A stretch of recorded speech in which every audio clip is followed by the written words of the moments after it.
ဒီနေ့မနေ့ရှင်ပြိုင်ကစားသွားခဲ့တဲ့ဆော်ဒီလိပွဲစဉ်တပွဲဖြစ်တဲ့ကျွန်တော်တို့ကိုချီခရစ္စတီယာနိုရိုနယ်ဒိုရဲ့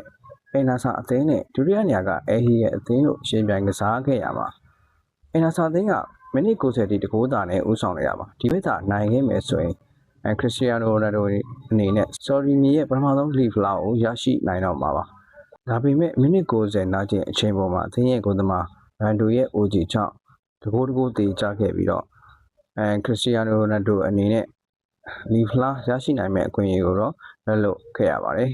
။အင်နာဆာသင်းကဒီအေဟီရဲ့အသင်းကိုတပွဲအသာနဲ့၅မှတ်ဖြတ်ဦးဆောင်ထားနေတာကြောင့်တကယ်လို့အေဟီရဲ့အသင်းကပွဲကြံကိုနိုင်တယ်ဆိုရင်2မှတ်ပဲတာတော့မှာပါ။အင်နာဆာသင်းရဲ့နောက်ဆုံးပွဲစဉ်ကိုတော့မဖြစ်မနေအနိုင်ခံရမှာဖြစ်ပြီးအဲ့ပွဲစဉ်နိုင်မှသာ